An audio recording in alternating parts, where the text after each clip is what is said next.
아멘. 복이 뭔데 이렇게 받으려고 그러세요? 복. 2001년 9월 11일 날 미국의 맨하탄에 있는 세계 무역센터 110층짜리가 그 이슬람 과격분자들에 의해서 테러를 당하고 이게 무너졌어요. 근데 제가 그 사고가 난 이후에 2002년 2월 달에 뉴욕에 이제 부흥회를 갔는데요. 그 현장에 가봤어요. 현장에 가면 그라운드 제로라고 하는 이름으로 되어 있는데, 가는데 바닥 평수가 1100평씩이더라고요. 그러니까 1100평에 110층으로 올렸으니까 그게 2개 동이에요. 하루에 5만 명이 드나드는 세계 무역센터. 그게 이제 무너졌잖아요. 너무 비참한데, 그때 2890명인가 이렇게 죽었어요. 그런데 그게 10분의 1은 소방관 아저씨들이 죽었어요. 소방관. 그러니까 이제 불이 붙고 하니까 소방관 아저씨들이 계속 위로 올라가면서 빨리 나가야 산다고. 자기들은 이제 올라가면 자기들 죽는 줄 알면서도 다른 사람 살리려고 계속 올라가면서 빨리 내려가라고. 그래서 이제 많은 사람들이 이제 내려가서 이제 살기도 했는데, 하여튼 그분들은 280여 명이 이제 세상을 떠났어요. 그런데 이제 거기 그라운드 제로라고 하는 그곳에 공원이 있는데, 그 공원에다가 그때 2,800여 명이 이제 세상을 떠난 사람들 유품, 모자나 허리띠나 옷이나 신발 이런 걸 줄줄 막 걸어놨어요. 예. 사람들로 하여금 시각적으로 테러가 얼마나 나쁜 것인지 사람들 각인시켜주기 위해서, 또 교육을 시키기 위해서. 예. 그런데 제가 그때 미국을 가가지고 커다란 건물마다 뭐라고 써붙여놨냐면 God bless America 이렇게 써놓은 거예요.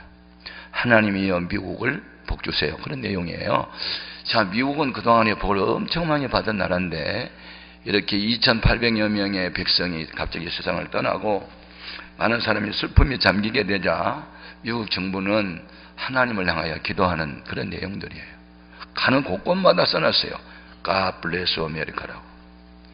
그동안에 복 엄청 많이 받은 나라인데 무슨 복을 또 받았는가. 그래서 그때 복이 뭔가를 내가 생각했어요.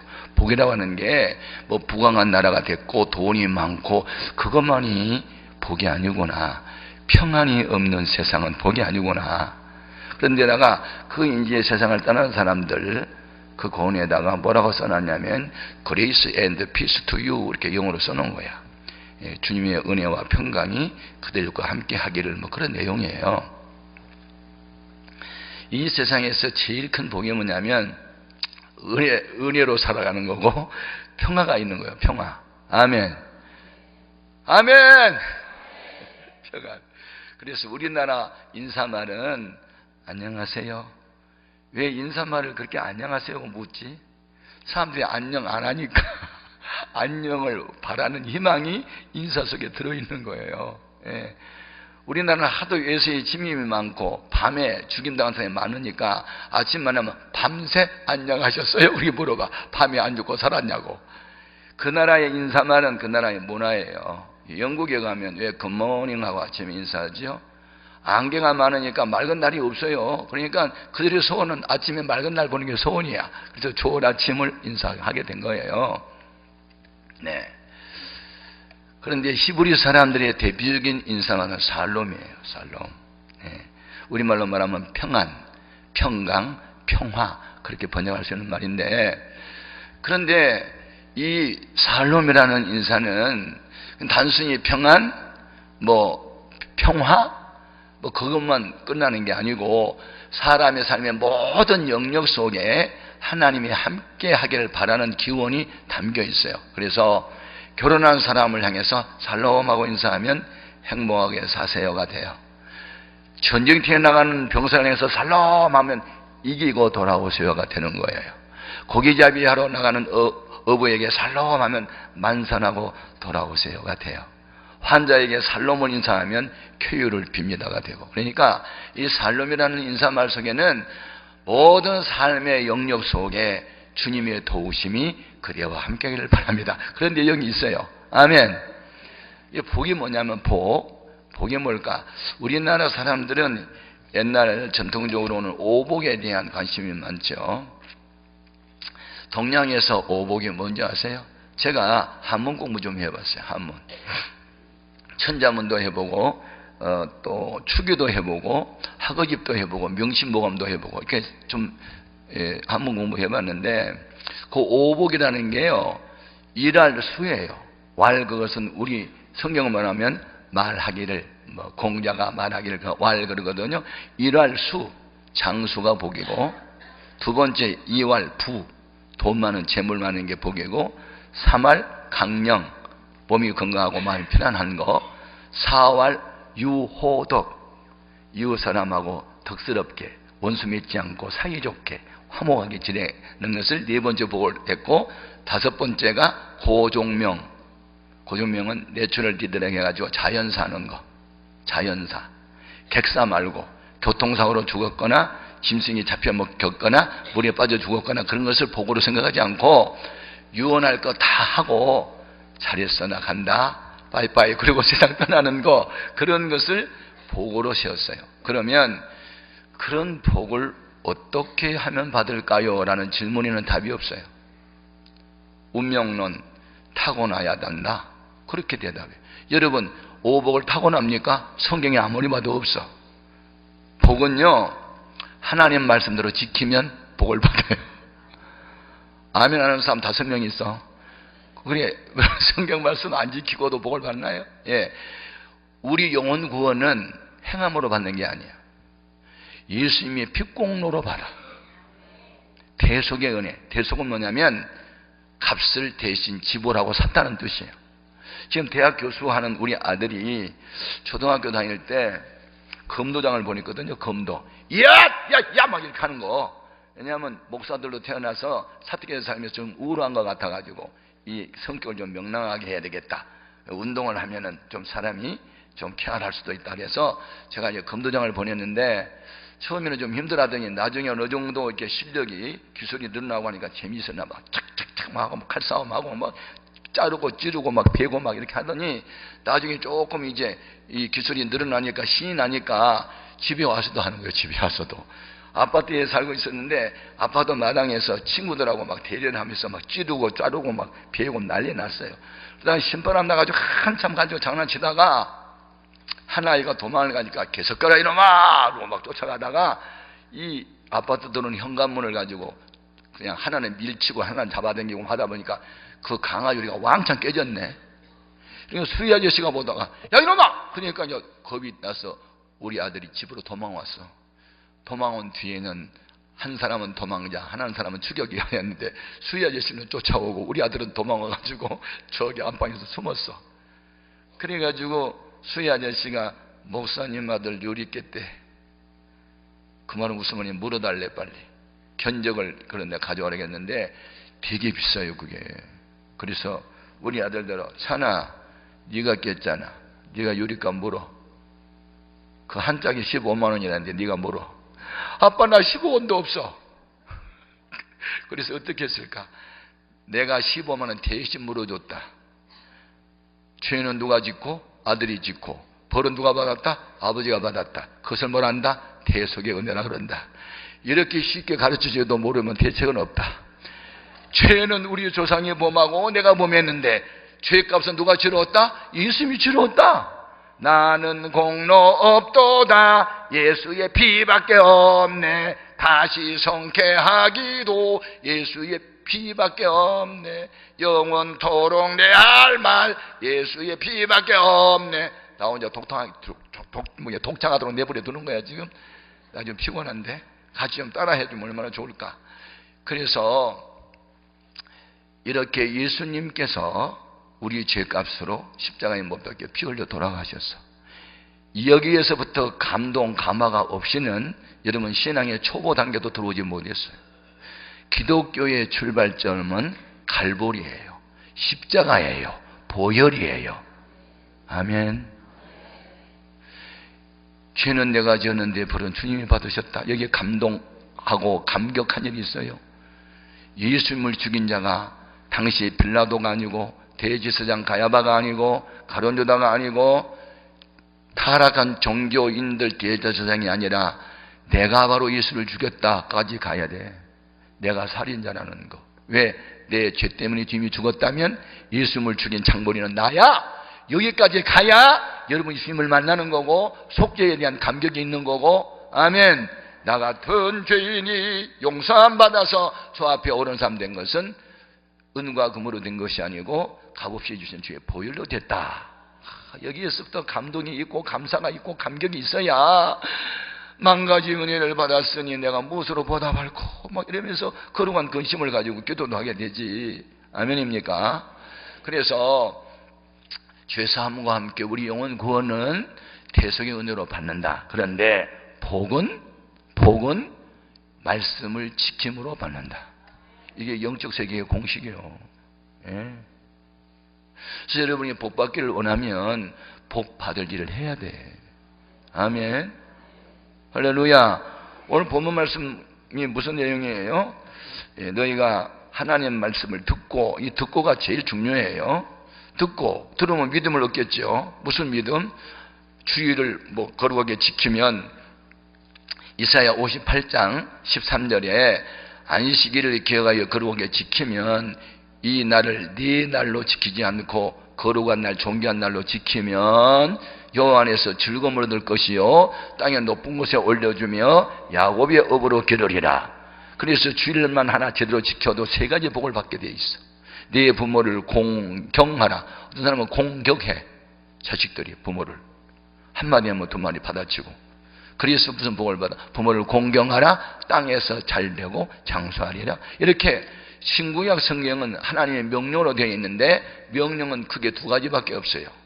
긍정명령과 부정명령. 부정명령은 하지 말라야. 나 외에 다른 신들을 내게 두지 말라. 사신우상 섬기지 말라. 하나님의 망령도 일컫지 말라. 살인하지 말라. 간음하지 말라. 도둑질하지 말라. 탐내지 말라. 거짓 증거하지 말라. 다 하지 말래. 10계명 가운데 하지 말라는 것은 8가지나 되고 하라는 긍정명은 둘밖에 없어요. 그런데 모세가 산에 올라가서 40일 금식을 하고 하나님이 써준 2개의 돌판을 가지고 왔는데 하나의 돌판에는 제1계명에서 제4계명까지가 기록되어 있어요. 그것은 인간이 하나님을 사랑하는 방법. 두 번째 돌판은 제5계명에서부터 제10계명까지 6개의 계명을 썼는데 인간이 인간을 사랑하는 방법. 그래서 첫 번째는 하나님 사랑, 두 번째는 이웃 사랑. 그래서 이웃 사랑, 이 수직 관계의 사랑과 이웃 사랑, 수평 관계의 사랑을 이렇게 하니까 이게 십자가가 됐어. 아멘. 그래서 이 십자가는 하나님의 사랑의 표시고 공의의 표시요. 아멘. 할렐루야. 제가 이스라엘 나라를 여러 번 다녀왔는데 어느 해인가 7월 31일 날 통곡의 벽이라는 것, 통곡의 벽. 통곡벽이라는 것은 주 70년도에 그 로마의 티투스라는 대장 군대 장이 예루살렘 성을 완전히 함락하고 불지르고 성을 다 허물어요. 그리고 이게 동서남북이 사방 1km예요. 1km를 수평으로 이 대를 쌌어요. 지금부터 2000년 전에 이 기중기도 없고 장비도 없는데 사람이 인력으로 이렇게 울퉁불퉁한 데를 수평으로 사방을 1km로 담을 쌓고 밑에 그 돌 하나가 어떤 7m, 5m, 1.5m 이런 돌로 가지고 수평을 했다고. 대단한 공사였어요. 46년 동안이나 성전을 지었으니까. 그런 성전의 돌을 다 무너뜨렸어. 그래서 이 로마의 군대의 힘이 얼마나 강한지를 후대에 보여야 된다고. 근데 다 허물다가 티투스 대단령이 야 한쪽 어떻게 놔둬. 다 허물어버리면 얼마나 큰 성을 허물었는지 후대 사람이 어떻게 흔적이 없으면 알게나 하겠냐. 그러니까 한쪽 끝에는 놔둬봐. 그게 남은 게 훗날 이스라엘 백성이 전 세계로 흩어져 살다가 돌아오잖아. 시온 이점 해가지고 예루살렘에 만나자고 돌아왔잖아요. 돌아와가지고 그 벽을 붙들고 울어요. 통곡을 하고. 그래서 통곡의 벽이라는 이름이 붙은 거예요. 그런데 통곡의 벽에 내가 그거 갔는데 여름이었잖아요. 그러니까 사람들이 더우니까 다 이렇게 반팔 같은 거 입고 이렇게 이제 여행 온 사람이 많아요. 그런데 거기 가보니까 돌과 돌 사이에 사람들이 하나님 앞에 기도문을 써가지고 접어가지고 다 막 꽂아낸 게 너무너무 많은 거야. 그 통곡의 벽에 전 세계에서 관광객들이 다 거기 믿는 사람이 많죠. 그래서 그걸 이렇게 써가지고 해가지고 다 꽂아놨어. 꽂아놓고 그 다음에 기도를 한참 하고들 가더라고요.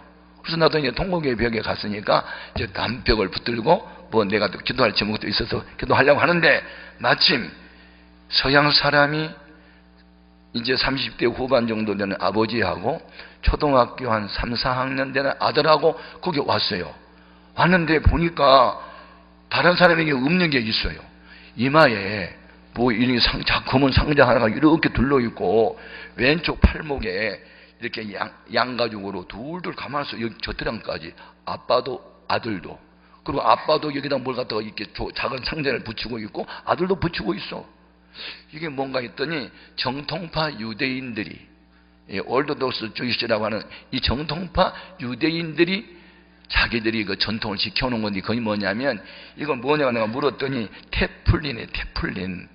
테플린이라는 말은 처음 들어봤어요. 그래서 그 테플린이 뭐냐 그랬더니 그 신명기 6장 4절 5절을 기록한 성경이래요.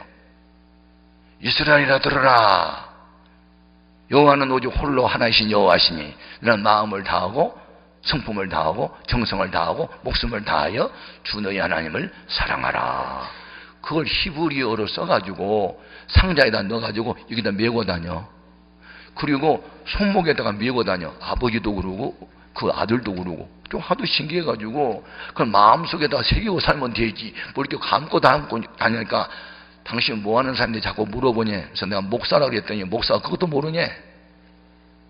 얼마나 창피했는지. 그게 그래 했더니 이 하나님을 사랑하라는 이 말씀을 양의 가죽에다가 써서 손목에다 메고 미간에도 붙이고 문설주도 붙이라고 돼 있대. 어디? 신명기 6장 7절 8절 9절에. 나는 그것도 몰랐잖아요. 나 당했네. 근데 이 사람들은 누구냐면 미국 시민권자인데 정통파 유대 교도였어요. 그러니까 자기들은 흩어져 살고 있지만 언제나 마음의 고향인 예루살렘의 마음이 있고 언젠가는 예루살렘으로 돌아온다는 생각이 있대요. 다 성경에는 언젠가는 예루살렘으로 다 불러 모은다고. 그러면서 지금도 자기들은 하나님 사랑에 목숨을 걸고 살아온대요. 그 말 딱 듣는 순간에 아하, 이 지구촌에서 가장 1등 국민이 누구냐? 바로 주이시, 바로 유태인. 왜 유태인이 세계에서 그렇게 뛰어날까? 하나님에 대한 사랑이 남다르니까 하나님이 그 민족을 세계 민족이 뛰어나게 하시는구나. 아멘. 여러분 이스라엘 나라는 지금 600만 명밖에 안 살아요. 우리나라 큰 도시 인구만밖에 안 돼 한 나라가. 그런데 세계에 흩어져 있는 유태인이 2,500만 명이에요. 그리고 미국에서만 700만 명이 살아요. 이 세계에 흩어져 있는 유태 민족은 비록 몸은 다른 나라에 있지만 마음은 다 예루살렘에 있어요. 이분들이 어느 나라에 있든지 다 정치, 경제, 사회, 문화에 아주 침을 갖고 있어요. 아, 이 유태인들이 이렇게 하나님을 사랑하니까 이런가 보다. 그런 생각을 이제 현장에서 느낀 거예요. 그런데 로마서를 보면 혈통적 유대인만 유대인이 아니고 이면적 유대인이라는 말이 나와. 그 말은 누구든지 예수를 믿으면 아브라함의 자손이에요. 오늘날 히브리 민족은 아브라함이 혈통적 자손이고 예수를 믿으면 영적으로 아브라함이 우리 믿음의 조상이 되는 거예요. 누구든지 예수 믿으면 다 신령한 이스라엘 사람이 되는 거예요. 아멘. 그래서 우리는 신령한 이스라엘 사람이고 하나님이 선택받은 백성이니까 생명을 다하여 하나님을 사랑해야 돼. 아멘, 아멘. 그래서 사랑의 힘보다도 위대한 힘이 없어요. 예? 여자는 약하다. 그러나 어머니는 강하다. 무슨 말일까? 여자하고 남자하고 팔씨름하면 남자가 다 이겨. 근데 여자하고 남자하고 싸우면 여자가 이긴다? 왜 이길까? 남자는 진흙으로 만들고 여자는 뼈로 만들어서 여자가 더 강하대. 어머니가 되면요 무서워요. 예. 어머니가 아이를 안고 있는데 폭탄이 틀어지면 폭탄을 엄마가 대신 맞고 아이는 감싸고 대신 죽은 게 엄마예요. 엄마의 힘이 얼마나 강한 엄마가 무슨 말이냐? 사랑의 대명사. 사랑의 힘이 죽음을 이겨내는 거예요. 하나님이 우리를 사랑했기 때문에 독생자까지도 희생하고 우리를 구원했잖아요. 그렇다면 우리가 주님을 진정으로 사랑한다면 주님을 위해서라면 생명도 내놓아야지. 이 정도로 가야 복이라는 얘기를 할 수가 있지. 여러분이 원하는 예수를 믿으면 안 되고 주님의 원하는 크리스찬이 되어야 돼요. 크리스찬이란 무슨 뜻인지 아세요? 우리말 성경의 그리스도인, 영어의 크리스천 무슨 뜻이에요? 두 가지 뜻이 있어요. 그리스도에게 속한 사람들, 그리고 그리스도를 닮은 자. 정확하게 예수 닮지 않는 거짓된 교인들이 얼마나 많은 세상인데, 여러분의 모든 언행 심사 속에 예수님의 모습이 보여질 때 여러분은 진정한 그리스도인이요. 아멘. 그리스도인이 되면 주님은 우리 안에 계시고 주님 안에 우리가 있고 우리 안에 주님이 계시고 주님과 내가 일치가 되고 하나가 됐다. 주님의 능력이 내 능력이고 주님의 평강이 나의 평강이고 주님의 지혜가 나의 지혜가 되고, 그래서 주님과 내가 따로따로가 아니고 하나가 되는, 아멘. 이 놀라운 비밀을 깨달아야 그때부터 기적적인 삶이 기적의 상식처럼 나타날 수가 있는 거예요. 아멘. 그런데 복을 제가 연구를 해보니까 복은 크게 두 가지예요. 육신에 필요한 모든 것을 갖추는 거고, 하나는 영혼이 잘 되는 건데, 구약 성경에서의 복은 주로 아취레라는 히브리어를 썼는데 생육하고 번성하고 보통 그런 거예요. 이삭의 농사했는데 그의 100배나 얻었다. 창세기 26장 12절에, 신명기 1장 11절에 보면 현재보다 1000배나 복을 받을지어다. 이렇게 또 마가복음 4장에 보면 30배, 60배, 100배, 여인이 결혼했는데 자녀를 많이 낳았다. 우양의 새끼가 많아졌다. 사랑정리에서 머리가 되고 꼬리가 되지 않았다. 포도 농사가 잘 됐다. 뭐든지 이렇게 생육과 번성을 나타내는 단어가 아취레라는 거야. 근데 구약 성경은 사람의 몸으로 말하면 육체적인 거고, 신약에서 말하는 복은 그런 거 전혀 아니에요. 신약에서 말하는 복은 소위 여러분 팔복 아세요? 팔복. 마태복음 5장 3절에서부터 10절에 보면 팔복이 나오는데, 첫 번째 복이 뭐죠? 같이 암송할 수 있으면 같이 해봐. 시작. 심령이 가난한 자는 복이 있나니 천국이 저희 것이며. 아멘. 두 번째, 애통하는 사람 복이 있나니 저희가 위를 얻을 것이며. 세 번째, 온유한 사람 복이 있나니 땅을 기업을 얻을 것이며. 네 번째, 의에 줄이고 목마른 사람은 배부름을 얻을 것이며. 긍휼히 여기는 사람은 복이 있나니 긍휼히 여김을 받을 것이며. 마음이 청결한 사람 복이 있나니 하나님을 볼 것이며. 화평케 하는 사람은 복이 있나니 하나님의 아들로 인정을 받을 것이며. 의를 위해서 핍박받는 사람 보겠나니 천국이 저희 것이라. 전부 다 천국이네. 그래서 이 마태복음 5장에 나오는 이 복은 헬라 말로 마카리오스라는 단어를 썼는데, 그 말의 근원적인 의미는 운명의 근원적인 치유라는 뜻이 있어. 운명을 바꾸다. 운명을 바꾸다. 내 생명이 주님의 생명으로 바꿔졌다. 나의 삶의 의미가 주님의 삶의 의미로 바뀌었다. 완전히 주님의 것으로 바뀌었다. 바뀌다를 영어로 change라는 change, 바뀌는 거예요. 여러분 예수 제대로 믿으면요, 삶의 의미, 삶의 목적, 삶의 방법, 삶의 수단 전부 다 주님의 방법으로 바뀌어져. 이 바뀌는 사람을 가리켜 우리는 그리스도인이라고 말해. 그것만, 이 본질적인 문제만 해결되면요, 현상적인 문제, 질병, 사업, 자식 문제, 교회, 가정, 이 본질적인 것만 붙잡으면 다 따라와. 호박농골 한번 꾹 잡아다녀봐. 작은 호박, 큰 호박, 늙은 호박, 애호박 다 따라와. 줄기를 붙잡고 끌어당기면 다 따라와. 예수 붙들고 살고 말씀 붙들고 살고 사명 붙들고 살아봐. 다 따라오지. 그 나라와 의를 먼저 구하면 이 모든 걸 더해주는 줄로 믿습니다. 아멘. 그래서 항상 사도들이 성도들에게 복을 빌 때, 축복할 때 이렇게 항상 순차적으로 복을 빌어. 사도 바울이 데살로니가 교회 성도들에게 복을 빌 때 데살로니가 전서 5장 23절에 보면 너희 온 영과 혼과 몸이 그리스도 예수님이 강림하실 때까지 흠 없게 보존되기를 내가 원하노라. 그래 됐어. 그러니까 영적인 문제가 1순위, 혼적인 것, 몸, 이것을 순차적으로 말을 했고, 사도 요한이 가이오에게 보낸 편지를 보면 사랑하는 자여 내 영혼이 잘됨과 같이, 두 번째가 범사가 잘 되고 강건하기를 내가 강구하노라. 아멘. 마태복음 6장 33절에 너희는 먼저 그의 나라와 의를 먼저 구하라. 그러냐면 먹을 것 입을 것 이 모든 것을 너희에게 더해 주시리라. 그러니까 우선순위가 바뀌면 다 끝나는 거예요. 뭐든지 우선순위를 먼저 해야 돼. 저는 한때 미국을 많이 공경했어요. 동경해서 어쩌면 미국은 우리나라 반만년 역사 속에서 맨날 외세의 침입만 받고 가난과 질병과 주색잡기에 빠지고 이런 나라가 됐는데, 미국은 몇백 명밖에 안 됐는데도 세계에서 가장 풍요한 나라가 됐을까? 제가 미국을 한 달 동안 여행을 해봤어요. 북단에서부터 남단, 저기 큐에스트라고 하는 노인과 바다를 썼던 그 소설을 썼던 그것까지 가봤어요. 큐에스트까지 하면서 미국은 진짜 위대하다. 캘리포니아 한 주만 해도 우리나라 7배의 땅이 넓고 국제공항이 3개나 있고, 도대체 미국은 어떤 나라야? 어떤 데는 뭐 여름이고 어떤 데는 겨울이고 말이야. 알래스카 같은 데 가보면 엄청난, 여러분 세계 각 나라가 미국을 덤벼도 미국을 못 이겨. 그렇게 봉한 나라가 됐어. 세계 전체 군사력의 48%가 미군이 갖고 있어. 5대한 6대주. 미국의 해군 사관학교 가봤는데 생도가 8,000명이에요. 5대 양을 다 미국이 커버하고 있어요. 대단한 나라예요. 어떻게 이런 나라가 됐을까?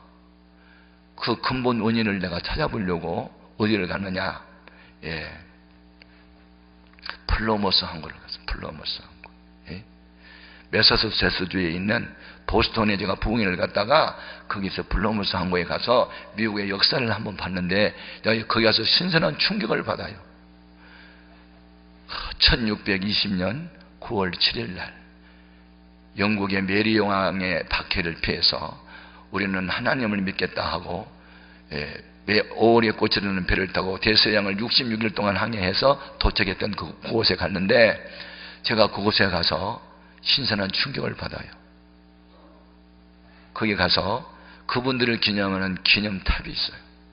거기 보면 맨 반석에 페이스라고 써놨어요. 믿음이란 뜻이야. 믿음. 예수 그리스도 하나님 말씀의 반석 위에 4개의 기둥을 세워서 미국이라는 국가를 건설했어요.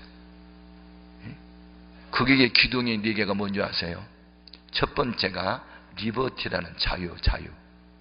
진정한 자유는 예수 믿어야 된다. 진정한 자유는 죄와 사망으로부터 자유다. 아멘?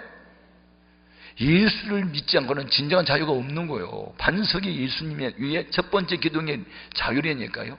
그리고 자유를 영위하기 위해서는 그 안에 반드시 피스, 평화가 있어야 된다. 평화 없는 자유는 자유가 아니다. 그 다음에 또 하나의 단어가 있어요. 티러니 오버 드로우. 무슨 말이냐면 폭군을 절대 용납하지 않는다. 독재를 용납하지 않는다. 성경에 반하는 지도자를 용납하지 않겠다. 그거예요. 그게 미국을 지탱하는 기둥 첫 번째는. 두 번째 기둥이 뭐냐면 교육이야. 에듀케이션이라는 게. 그리고 에듀케이션의 그 교육의 목적이 뭐냐면 지식을 얻음의 의미 아니에요. 교육의 목적은 지혜를 얻음에 있어. 위스덤이라 지혜를 얻음에 있어. 지식과 지혜가 뭐가 다르죠? What is this? 이게 뭐냐? 이것이 무엇이다가 그게 지식이야. 근데 지혜는 how can do it? 그거 어떻게 해야 해결하는 거야? 문제 해결을 말하는 게 지혜예요. 여러분 지식이 아무리 많이 갖고 있어도 지혜가 없으면 사장되는 거야. 그래서 성경에 지식이 제1이란 말이 없어. 이 세상은 지식하지만 성경은 지혜를 말해요. 잠언서 4장 7절에 지혜가 제1이니 지혜를 구하라. 야고보서 1장 5절에 너희 중에 지혜가 부족하거든 후히 주시고 꾸짖지 않냐 성경 구하라. 아멘.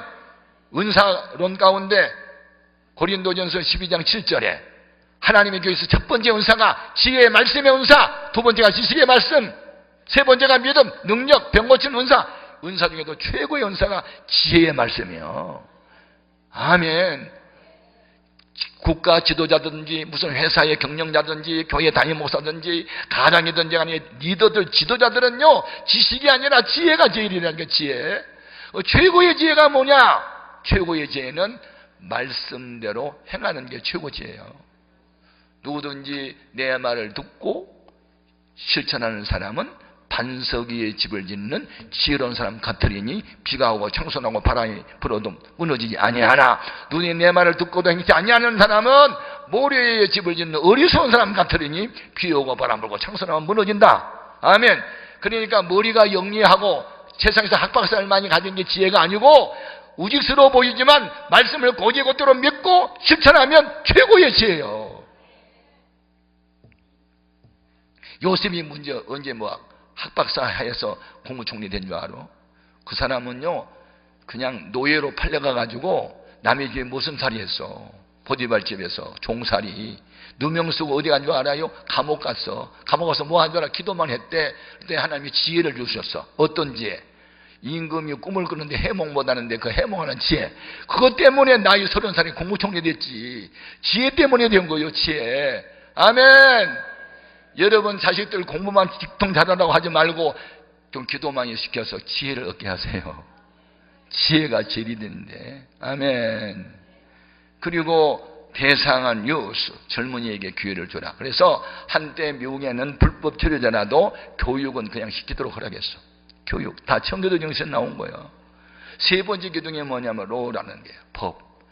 민법, 상법, 형법, 무슨 법이든지 성경에 근거한 법을 만들어라. 아멘. 청교도 신앙이 뭐냐면 모든 법을 만들 때 성경을 기반으로 법을 만들라는 거니까, 청교도가. 근데 우리나라에서 지금 정부가 무슨 법을, 헌법을 뭐 개정한다고 그래요? 양성평등을 성평등으로 개정한다고? 동성애를 왜 법으로 만드냐고요. 한 남자가 한 여자 결혼하라겠지, 남자가 남자끼리 결혼하라겠어요? 그렇게 주장하는 사람은 자기 며느리가 왔는데 남자가 왔으면 좋겠다. 자기 딸이 시집 갔는데 이 남편이 여자가 신랑으로 오면 되겠어? 이런 세상에 소돔성에 있었던 동성애가 지금 법적으로 그걸 만들어가지고 소수의 인권을 침해하지 말라. 그럼 다수는 역차별을 당해도 된다는 겁니까? 또 성평등이 뭔지 아세요? 양성평등은 하나님이 주는 성을 그대로 남성과 여성, 이게 두 개의 성을 조화를 이루는 거예요. 양성평등은. 성평등은요, 성을 내가 선택해. 아세요? 나 남자 할래. 그럼 그건 여자라도 남자 노릇을 해야 돼. 그게 성평등이에요. 그래서 캐나다는 성평등이 통과돼가지고 32살 된 아들이 51살 된 엄마를 사랑한다니까 결혼을 허락했어. 그게 성평등인데 그렇게 법을 바꿔도 되겠냐고요. 정신 똑바로 차려봐. 뭘 알아야 될 거 아니야. 내가 국회의원들 만나는데 성평등이 뭔지도 몰라. 국회의원들이 좀 공부 좀 했으면 좋겠어. 뭔지도 모르고 그냥 여성가족부에서 뭐 성평등 뭐 운동한다고. 기독교인들이요, 눈을 좀 뜨고 이 나라가 어떻게 가고 있는지 격결로 가면 그건 격결로 갔다고 말을 해줘야 될 거 아니냐고. 나 혼자만 잘 먹고 잘 살면 되는 거예요. 국가라는 울타리가 무너진데, 여우가 들어오는데, 이 땅에 기독교가 평화 통일하는데 걸림돌이니까 기독교를 없애겠다고 나온다면 눈이 가만히 있으면 되겠냐고요. 우리는 시대적 사명자로서 국가를 지켜야 돼. 가정을 지켜야 돼. 성경을 지켜야 돼. 지금 미국에서는 동성애가 국가의 법으로 통과된 뒤로부터 동성애자들이 성경 출판사에다가 수를 했어. 남녀 결혼을 하라고 하지 말고 성경을 고쳐라고. 둘이면 족하다고 고쳐래. 둘이 합의하면 결혼한다고 성경을 고쳐래요. 국가가 법을 고쳤으니까. 국가 법이 우선이요, 하나님 법이 우선이요? 여러분은 그것이 우선하고 그러냐? 불신자는 안 그래. 세상의 헌법이 우선이래. 이 교회도 국가 안에 있지 무슨 국가 없는 교회가 있냐 이러면서 국가법을 우선이래. 그 국가법도 청교도들은 성경을 바탕으로 만들었다고. 아멘. 마지막 법이 뭐냐면 모랄리티야. 도덕성. 도덕이 무너지면, 양심이 무너지면 거짓이 판을 치는 세상이야. 도덕 사회가 무너지면 너는 죽어도 나는 살아야 돼. 이런 사회를 만들면 되겠냐. 그러니까 성경의 건강한 도덕성을 말했던 게 청교도야. 그리고 도덕사회를 만들려면 성경을 바르게 가르쳐주는 선지자가 필요하고 프로페처가 필요하고, 하나는 복음화가 돼야 된다고, 이벤젤리스트라 해가지고 복음을 전하는 사람이 있어야 된다는 거예요. 그래서 그분들이 선교사를 파송하기 시작하면서부터 미국은 세계에서 최고의 나라로 하나님 복을 주신 거예요. 아멘. 여러분의 가정, 여러분의 자식들 인생의 기둥을 세워주세요. 아멘. 성경을 반성으로, 아멘. 주 안에서 자유인, 주 안에서 평안 얻어라. 아멘. 지혜를 얻어라. 할렐루야. 성경을 근거로 법을 만들라. 그래서 그 법에는 두 가지 정신이 있어. 하나는 공이라는, 저스티스라는 공평, 정의. 대통령도 범죄하면 탄핵소추에서 끌어내리고, 그 다음에 상반된 단어가 멀시라는 단어야. 멀시는 긍휼의 얘기다, 불쌍의 얘기다. 어떤 죄인이라도 회개하면 용서해 주라는 뜻이요. 이런 청교도가 만들어 놓은 기둥 위에 미국이라는 나라가 세워지니까 하나님이 미국을 복 주신 거예요. 국경일이 뭐예요? 땡스기빙 스데이. 추수감사절을 국경일로 나흘을 지켜버리잖아. 하나님 앞에 예배드리고 감사 예배드리라고. 이러니 하나님이 복을 안 주겠냐고요. 일요일이 뭐예요? 태양신을 섬기는 사람들이 쓰는 게 일요일이요. 앞으로 여러분 절대로 일요일 하면 안 돼. 주의 날이다 해야지. 아멘. 여러분 뭘 좀 알아야 되는데, 복이 뭔 줄 알아야 되는데, 복이. 그런데 구약 성경에는 이렇게 육신적으로 필요한 뭐 자녀들이 잘 된다든지, 건강하다든지, 지혜가 높아졌다든지, 구워줄 땐 좀 구워 먹지 않고 산다든지, 뭐 그걸 다 복으로 말을 했는데, 신약에서는 그렇게 말을 하지 않고 있다니까.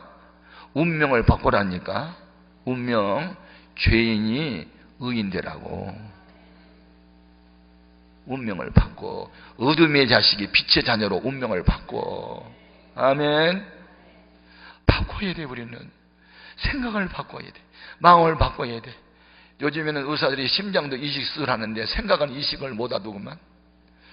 마음과 생각을 누가 이식할 수 있을까? 성령님만이.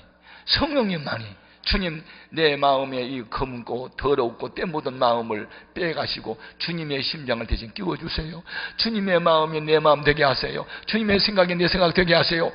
성령님이 우리의 마음과 생각을 갈아 끼워주신다니까. 아멘. 예. 제가 한때 자살을 생각했어요. 살 소망이 없었어. 자살. 아빠는 술독에 빠져 살지, 엄마는 무당에 사로잡혔지, 빚은 잔뜩 쳤지, 학교는 다니다가 중퇴를 했지.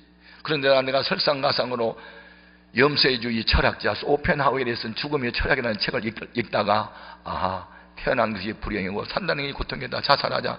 그랬어. 그러다가 교회 종소리에 끌려가지고 교회를 갔다가 목사님을 잘 만나가지고 자살이 아니라 자살을 반대로 하니까 살자가 되대. 그래서 자살을 버리고 살자라고 바꿨어. 자살, 거꾸로 해봐. 살자가 되잖아. 이 생각을 바꾸면서 나도 살만한 가치가 있다고 생각하고 울며불며 기도했더니 대학 교수가 되게 하고 복음 강사가 되게 하고 담임 목사가 되게 하고 오늘날 세계 나라를 다니면서 복음 전화가 됐으니 이게 내 공로가 아니에요. 주님의 은혜로 된 거지. 참, 여러분 생각만 하면 눈물만 나. 나 같은 죄인을 이렇게 사랑해 주다니. 예? 버려진 요셉 국무총리가 되는 거 자기 공로 아니에요. 너는 왕의 자격 없어 하고 아버지로부터 인정받지 못했던 이세의 막내 아들 양이나 지켰던 다윗, 큰아들 엘리압에 비해서 키도 작고 얼굴 모양도 별로 안 좋아. 그래도 하나님 마음에 들었다고 임금 삼은 거 봐봐. 오늘 여러분 세상적인 거 자랑하지 말고 예수님 마음에 들면 돼. 하나님 마음에 들면 돼. 아멘. 나 네 마음을 보니까 얼굴이 아니야. 네 마음을 보니 내 마음하고 하나야. 됐어. 내가 너를 통해서 내 뜻을 다 이렇게 할 거야. 하나님의 의지 속에 내가 있으면요 하나님이 함께 하시는 거예요. 그때부터 길이 열리기 시작하는 거예요. 아멘. 그래서 여러분은 앞으로 영적인 복을 먼저 받으시면 돼요. 그래서 영적인 복은 어디서부터 받냐면 예배를 중히 여겨야 돼. 예배 시간마다 하나님의 임재를 경험할 수 있어야 돼.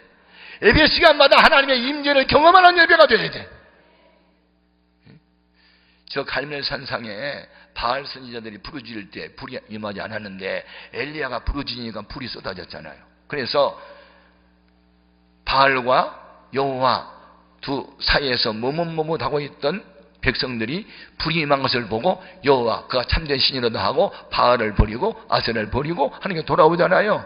그러니까 하나님의 임재를 경험하는, 구약에는 제사고 신약에는 예배니까 예배 시간마다 하나님의 임재를 경험해 버리면 두 사이에서 머뭇머뭇하는 사람들이 다 우리 때문에 돌아올 수가 있어요. 그러니까 교회 밖의 사람이 문제가 아니라 현재 교회 안에 있는 우리가 변화되지 못하니까 문제가 되는 거예요. 아멘. 우리 모두는 새로워져야 될 줄로 믿습니다. 아멘.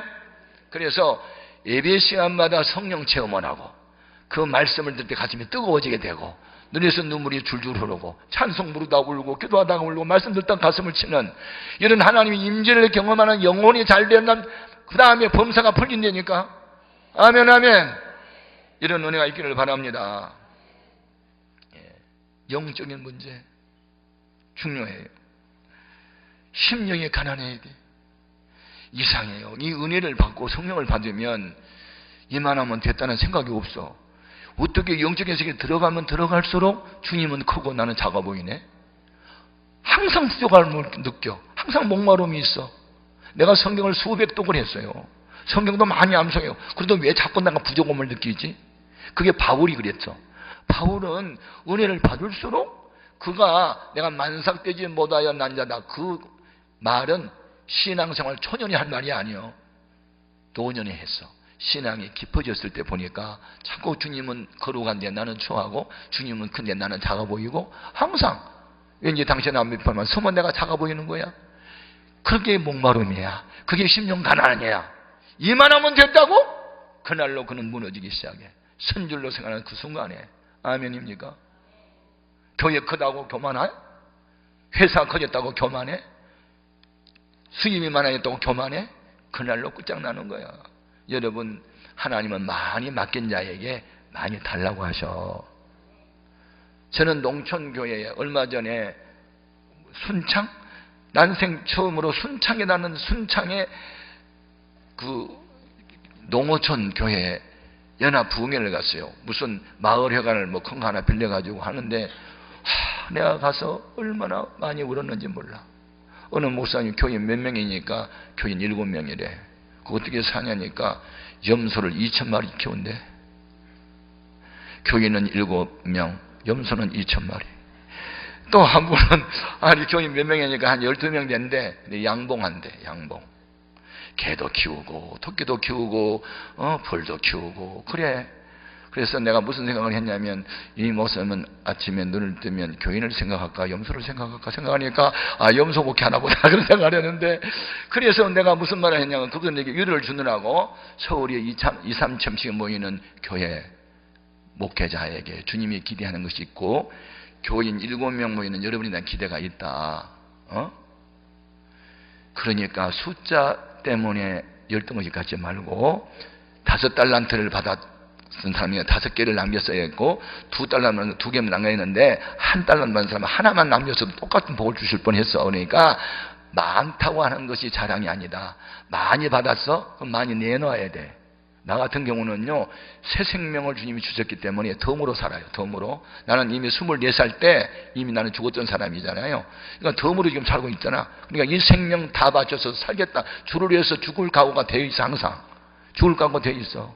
항상 살려고 생각하지 않아. 죽을 각오가 되어 있어요. 늘. 그러니까 그냥 기적들이 연속된다는 거야. 따라합시다. 죽을 각오하면 안 죽더라. 나를 죽이려는 사람이 대신 하나님이 죽여. 참 신기해. 여러분을 죽이려는 사람 여러분 죽인다 하지 말어. 그냥 엎드려 기도만 해. 그러면 주님이 교통정리하셔. 이게요, 하나님 우리 아버지가 우리 철부지하고 이 약한 우리를 보호해 주시는 거예요. 그러니까 교회에서 절대로 싸우지 마라. 바보처럼 치고 그냥 엎드려 울고 기도만 해. 이게 지혜요. 아멘. 너무 똑똑한 체 하지 마세요. 얻어 터져요. 그냥 바보처럼 해. 예수님이 똑똑한 체 있으면 왜 죽어? 하늘에서 불을 끌어내려가지고 다 태워 죽여버리지. 그런 권세가 있는데. 그렇게 하면 우리를 구원할 수가 없기 때문에 죽으셨잖아. 근데 주님의 방법을 왜 우리가 안 써? 예? 왜 목사님들이 싸우고 왜 장로님들이 싸워? 예? 싸우려면 마귀하고 싸우지 왜 사람하고 싸워? 참 큰일 났어. 그래서 오늘 우리들이 새로워지면 세상이 새로워질 수 있다. 아멘. 예. 자, 제가 이 세상에서도 이렇게 높은 자리, 또 명예, 지위, 권세, 재물 이런 복도 약속이 되어 있기 때문에 받아야 되는 거예요. 아멘. 여러분 콜록콜록하고 병들어갖고 전도가 잘 안 돼. 건강하고 청경도 사주고 쌀도 사주면서 전도가 더 훨씬 잘 돼. 아멘. 그러니까 부자가 될 이유는 전도를 위해서 부자가 돼야 되고 건강해야 할 이유는 건강해야 전도할 수 있으니까 하는 거지 내 행복을 위한 게 아니고 주를 위해서 필요하다. 그 모든 것이. 사단장이 이등병 전도하기가 쉽지 이등병이 사단관 전도하기가 쉬워? 어려워. 사장이 사원 전도하기가 쉬워. 그러니까 사장이 돼야 되는 거고. 아멘. 선생이 학생 전도하기가 쉬워. 그러니까 우리가 높은 지에 올라가고 명예 주의도 전도를 위해서 필요한 거거든. 아멘. 제가 작년 1월 1일 날 김승규라는 장로님이 저를 초대했어요. 팔레스 호텔에. 자기 가족이 모인대요. 127명이. 왜 이렇게 모이니까 우리 아버지가 김응선 장로님인데 34년 전에 세상을 떠났대요. 떠날 때 유언을 했대요. 우리가 8남매인데 5형제가 다 현재 장로래요. 그리고 딸이 셋인데 다 교회 권사예요. 그리고 우리 김응선 장로님 그 자녀가 8남매인데 8남매가 또 장가가고 시집가서 자식을 낳고 4대가 모인대 4대가. 그래서 127명이 모이는데 아버지의 유언이 뭐냐면 세상을 떠날 때 김은성 장로님이 4가지를 유언했대요. 새벽기도 해라고.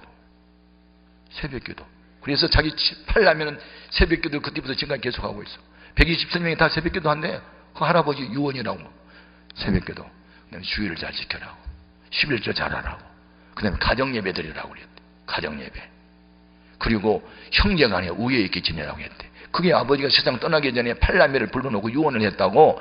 그래서 우리는 해마다 1월 1일이 되면 흩어져 있는 전 가족이 3, 4대가 모이는데 이번엔 127명이 모이니까 나보고 설교를 해달라고 해서 갔어요. 가가지고 내가 은혜를 받고 왔네.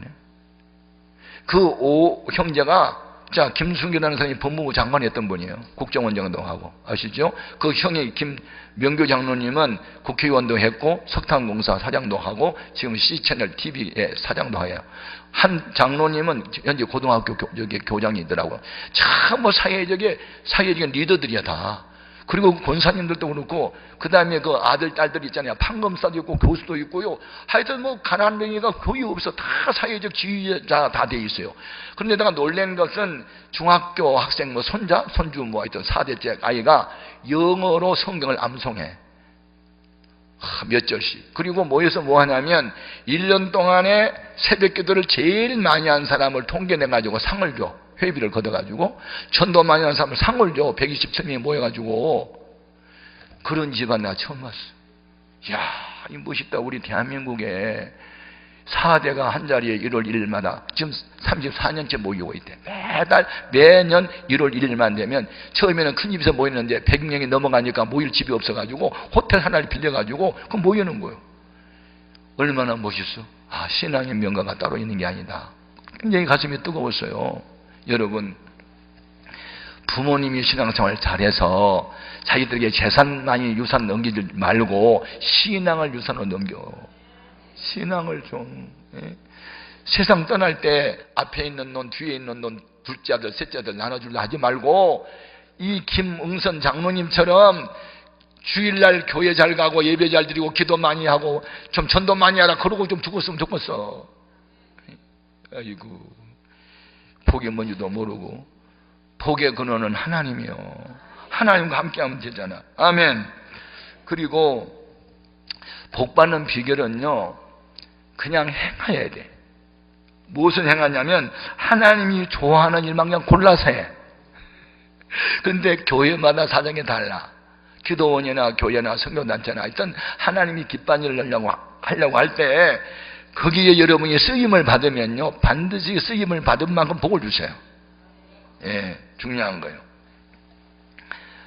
얼마 전에 우리 교회에 중소기업을 한 분 계셔요.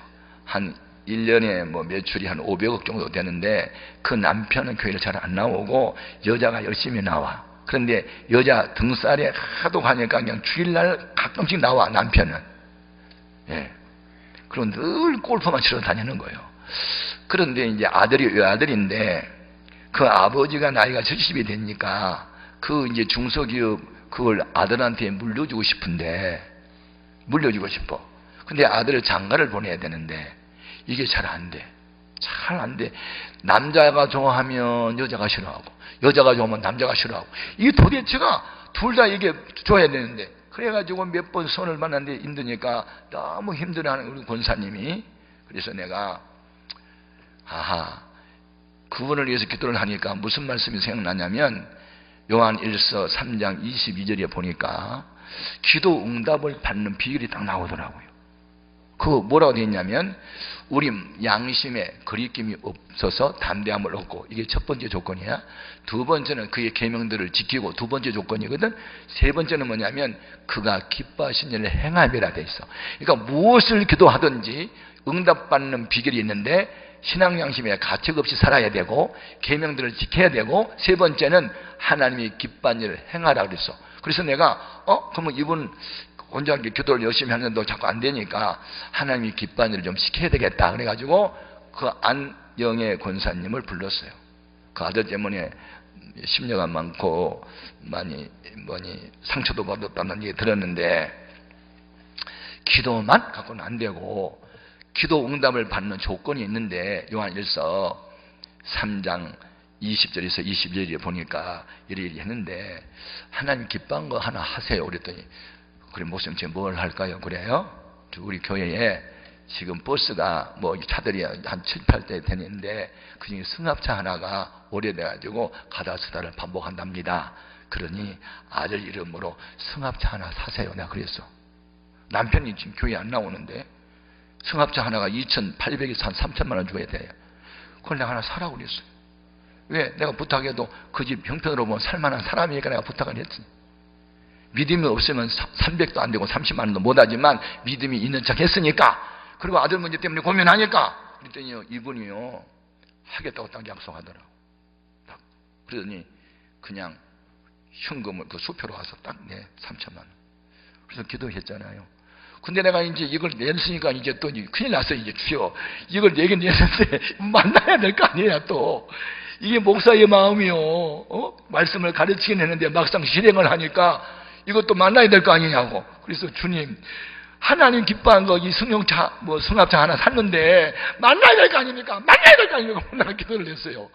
그런데 어떻게 만나지냐면 누가 소개를 했는데 목사님의 딸이요, YTN이라는 TV 방송이 있는데 그게 9시 앵커 아나운서가 있어.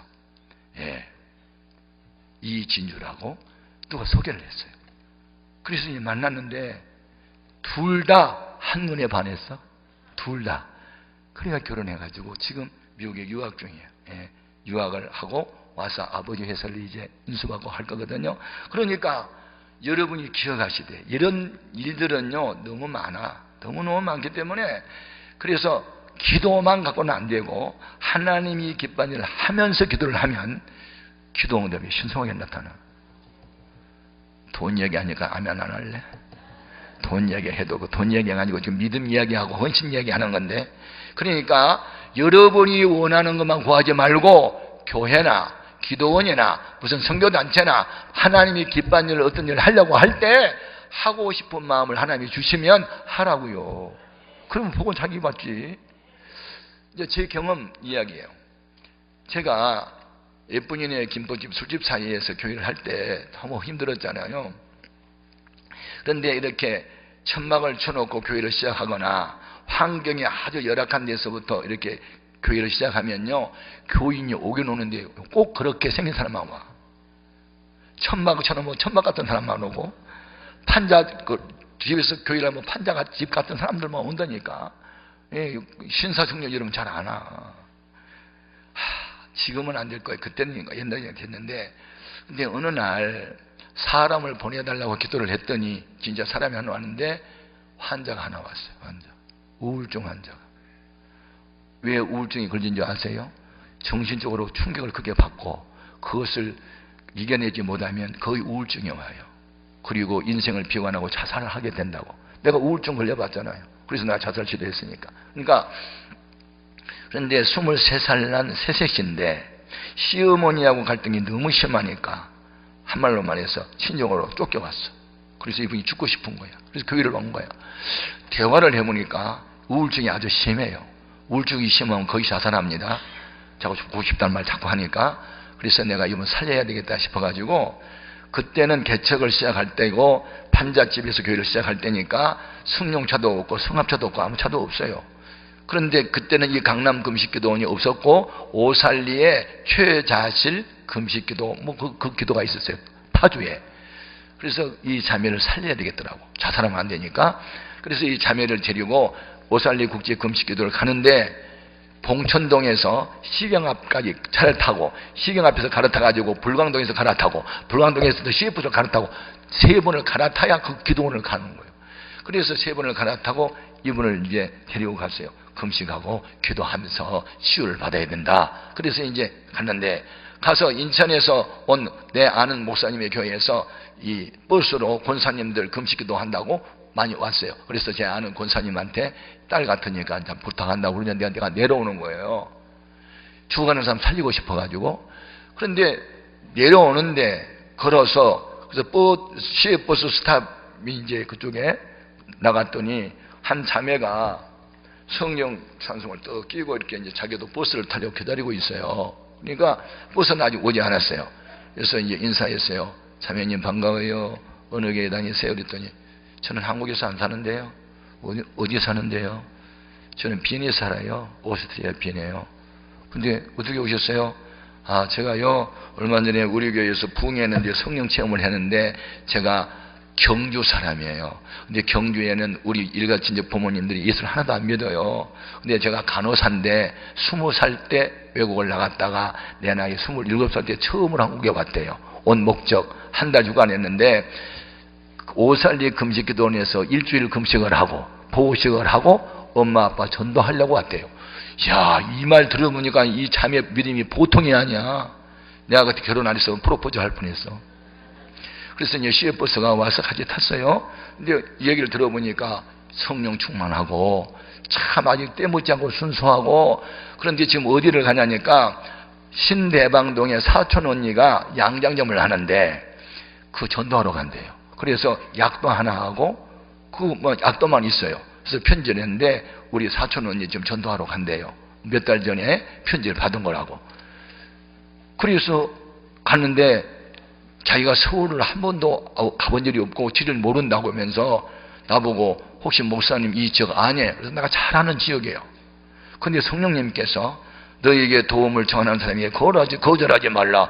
아, 또 마태복음 5장의 말씀이 또 생각나네? 그게 내가 어떻게 해? 나한테 도움을 청하는 사람에게 거절하지 말라는데. 그래서 오다 가다 만난 처녀한테 내가 공학교해가지고 그래가지고 내가 길잡이가 돼서 거기 갔어요. 가서 보니까 점포 정리하고 이사가고 없어. 허탕을 친 거예요. 그러니까 자기도 황당하고 나도 황당하지. 그러니까 이 자매가 미안하니까 근데 목사님은 교회를 어디 사세요? 그래서 옛날 보라매라고 하는 공군사관학교가 거기 있는데 그 보라매 공군사관학교 뒤에 봉천동에는 빈민촌에서 개척교회 하고 있다니까. 그러면 제가 목사님 교회 한번 구경해도 돼요? 그래서 구경하자고. 그래서 이제 같이 왔어요. 근데 저녁 시간이 돼서 식사를 하고 그때 저녁 8시만 되면 우리가 이 술집 사이에서 벗어나게 해달라고 기도할 때예요. 그때가 술집 사이에서 교회 안 돼요. 우리는 밤에 모여서 내 주를 가까이 모이시면 옆에서는 대전발 영시오시만 막 부르는데 상을 두드리는데요 너무 소리가 커가지고 설교를 못해. 그래가지고 쫙 그러면 야 새끼 누구 죽여? 그리고 또 쫓아가고. 그러니까 이게 교회가 안 돼요. 한번 개척교회 한번 해봐봐. 얼마나 어려운지 알아요? 그런 때요. 그런데 그날 저녁에 우리 8시에 모여가지고 쫙 하고 이제 통성으로 기도를 하니까 옆에서 술 취한 사람이 들었더니 야 이 새끼들 누구 죽여 임마 누구 죽여? 그리고 또 쳐들어왔어요. 우리는 주여를 찾았는데 술꾼들 교회는 주교로 들린 거야. 그래가지고 오해를 해가지고 막 때려 부시는 거예요. 그러니까 이 자매가 와가지고 너무 놀래가지고 도망을 가버렸네. 그래서 이제 그들로부터 헤어져서 난 몰라요. 그날 어떻게 나 따라왔다가 술꾼들이 막 이렇게 행패를 부리니까 놀려서 도망을 갔는데 한 달이 지났어요. 편지가 왔는데 오스트리아 비엔에서 편지가 왔어요. 제가 편지를 읽다가 막 엉엉 울었어. 내용이 뭐냐면 자기가 그날 목사님 따라서 기도를 했는데 나올 때 무서워서 나올 때 주보를 갖고 나왔대요. 주보의 주소를 이제 자기가 갖고 가가지고 비엔에 가서 한 달, 두 달 됐나? 예, 헤어진 지 2달인가 하여튼 됐는데 편지가 온 거예요. 제가 비엔에 와가지고 엎드려 기도만 하면 자꾸 예쁜 인애가 보여요. 김포집이 보여요. 술꾼들이 야 이 개새끼들 하고 욕하는 소리가 들리고요. 발로 막 차고 고함질료가 계속 들려요. 나 못 살겠어요. 그래서 왜 자꾸 하나님 이걸 보여주십니까? 나 마음 괴로워요. 그랬더니 너 7년 동안 벌어놓은 돈 있잖아. 보내. 자꾸 그러더라는 거예요. 자기가 지금 아파트도 구입하고 시집도 가고 그러려고 다 돈을 모아놨는데 그걸 보내라고 자꾸 그러니까 그걸 보낸다는 거예요. 외환은행으로 붙일 테니까 기다리래. 그 편지를 보고 제가 엉엉 울었어. 네. 왜 우리 교회 때문에 한 자매가 시집도 못 가고 아파트도 못 사면 어떻게 되냐고 무슨 뭐 울었는데 진짜 돈이 온 거예요. 그 돈을 찾아오면서도 또 울었어. 그리고 내가 마음에 뭐 했을까? 그 자매 좋은 신랑 만나게 해달라고, 그 다음 다 바치고 돈 없으니까 부자 만나게 해달라고 기도를 또 한 거예요. 순진하게. 그런데 그걸 돈을 바치고 2년이 지났어요. 2년이 지난 날 갑자기 자매가 나타났네. 29살이나 돼가지고. 그래서 우리 교회가 이제 부흥이 됐잖아요. 딴 데로 옮겨가가지고 했는데 날 찾아온 거야. 반갑긴 반갑는데 결혼해야 되니까는 자기 결혼하러 왔대. 그래서 있냐니까는 없대. 나보고 중매해달래. 큰일 났네 이제. 응? 나보고 결혼시켜 달라는 거야. 그래서 난 줄에 서달라는 줄 알았더니 그게 아니고 신랑감을 구해달라는 거야. 그러니 신랑감을 돈 주고 시장에서 살 수도 없잖아. 답답하대. 그래서 내가 자매를 앉혀놓고, 자매님 우리가 이제 버스관에서 만나자고 약속하고 만난 거 아니잖아. 그러니까 아마도 버스관에서 신랑 만날 것 같아. 내가 그랬더니 막 웃으면서, 목사님 그런 말이 어디 있어요? 무슨 신랑감을 버스에서 만나요? 막 그러는 거야. 아니 만나면 만나지 왜 못 만나? 그랬더니 그런 농담이 어디 있냐고 막 그러는 거야. 그런데요, 내가 농담을 한 말이 아니고 답답하니까 했던 말이거든. 답답하니까. 그런데 식사를 마치고 그리고 이제 자기 고모 집이 어디 간다고 갔어요. 갔는데 2시간 반 후에 전화 왔어. 만났대. 버스칸에서. 자기가 버스를 딱 타니까 어떤 멋있는 총각이 자리에서 얼른 일어나면서 앉으라 그러더래요. 그래서 다음 정거장에는 내리려고 미리 일어서나 보다 그랬는데 몇 정거장이라도 계속 안 내리는 거야.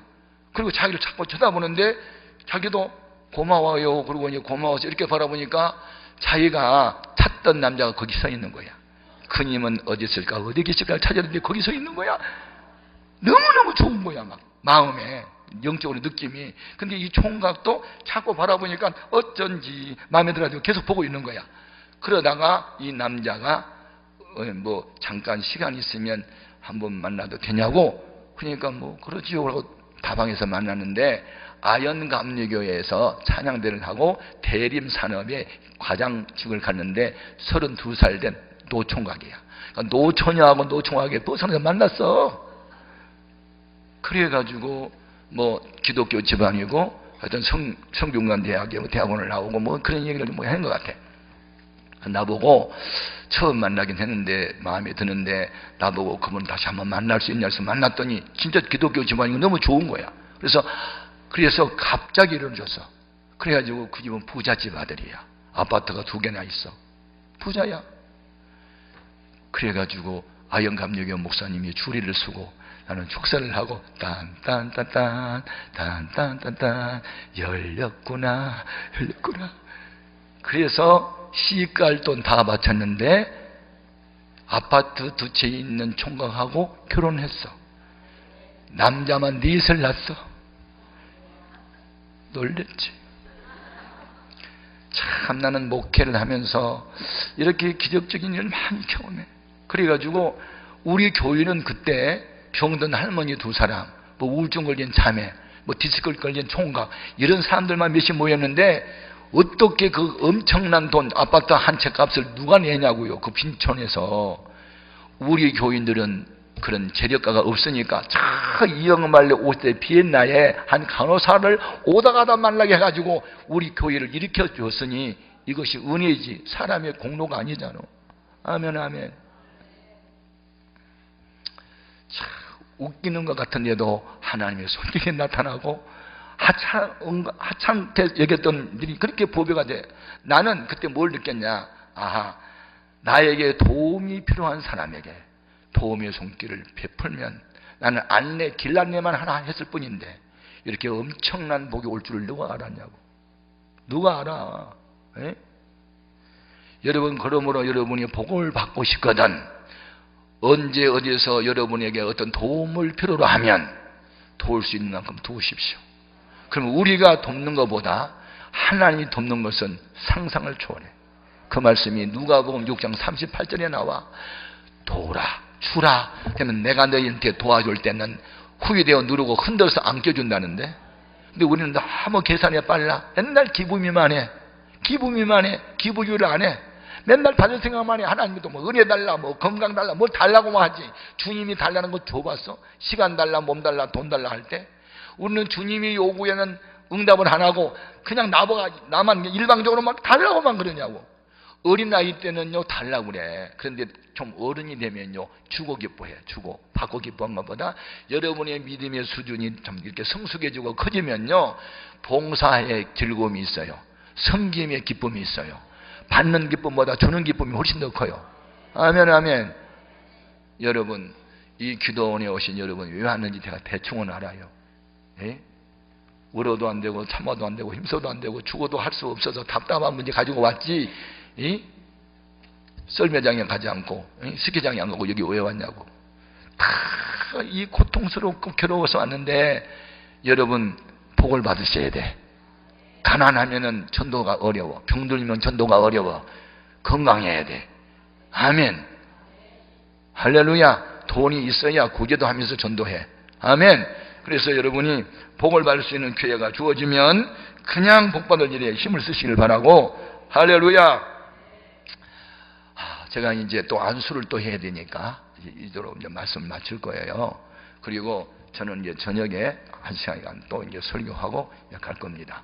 아무튼 여러분, 오늘 본문 말씀, 너희가 삼가 하나님 말씀을 듣고 이를 지켜 행하면 이 모든 복이 너에게 임할 것이요. 아멘. 세계의 모든 민족 위에 뛰어나게 할 것이며, 구워줄지언정 구워 먹지 않을 것이며, 머리가 될지언정 꼬리는 되지 않을 것이며, 아멘. 이런 복이 있기를 바랍니다. 그것은 결과적인 거예요. 본질적으로는 여러분 마음에 감동이 오고 성경 말씀이 확 부딪히고 할 때마다 자꾸 뒤로 계산하고 밀고 하지 말고 즉각 순종을 하고 나가면 하나님이 기적같이 역사하실 줄 믿습니다. 아멘 아멘.